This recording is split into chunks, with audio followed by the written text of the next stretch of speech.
Welcome back. This lesson takes us into one of the most creative and emotional parts of visual thinking, the world of metaphors. Metaphors are not just poetic devices, they're one of the most powerful tools we have for understanding complex, abstract, or emotional ideas. Think about it when we say things like time is money, she has a heart of gold, or I'm walking on thin ice. We're using metaphors to make sense of experiences that are hard to describe in plain words. Our brains love metaphors because they connect the known with the unknown. They take something familiar, a bridge, a storm, a sunrise, and use it to explain something invisible, like courage, fear, or hope.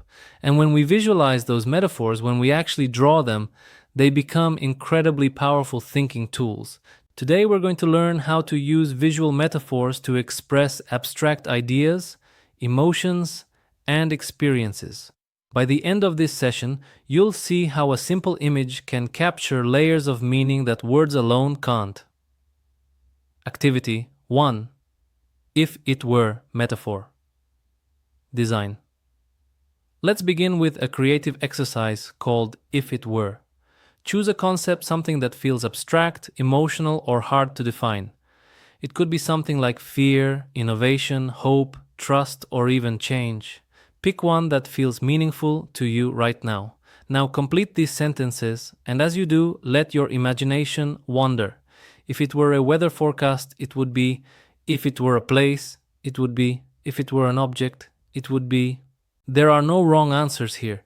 You might find that fear feels like a thunderstorm, dark clouds gathering, unpredictable and electric. Maybe innovation feels like a bridge, something that connects what exists to what could be. Maybe hope feels like a sunrise, soft light after darkness, a promise of new beginnings. Once you've chosen your images, draw them out. You don't need to be an artist, this is about expression, not perfection. Use simple lines, colors, or symbols that capture the essence of your metaphor. When you finish your sketch, give it a title. A title helps anchor the metaphor, it names the meaning behind the image. For example, Fear, the Storm Within, or Hope Rising. Take your time with this activity, around 30 minutes is perfect. Try to really feel the connection between your concept and your image. Ask yourself, why does this image fit so well? What story does it tell about how I understand this idea? Remember, metaphors are bridges between logic and emotion. They connect thinking with feeling, and that's what makes them so powerful. Pause the video now, take your time to create your sketch, and come back when you're ready. Activity 2, Gallery Walk. Welcome back.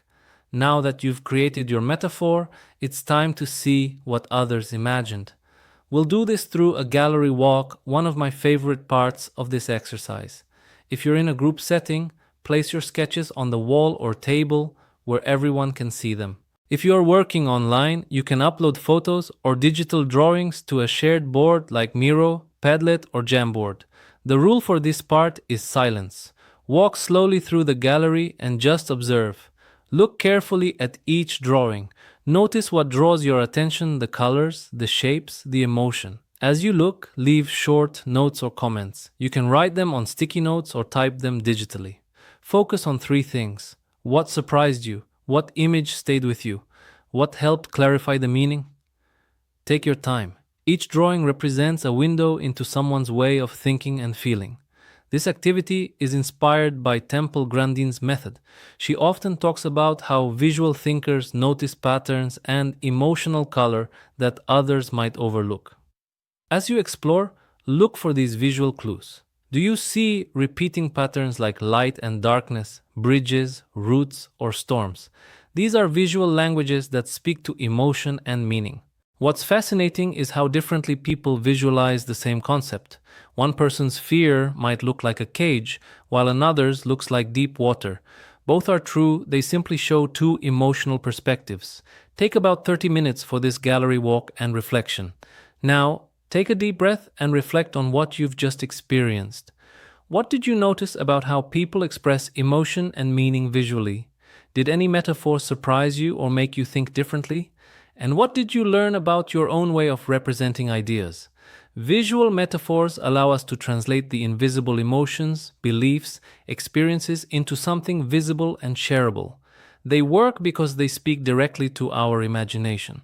They bypass logic and reach the part of us that feels. A strong metaphor can often communicate faster and more deeply than an entire page of words. That's why great speakers, teachers, and leaders use them not just to explain, but to connect. Before we close, take a moment to write one sentence that captures what you've learned today.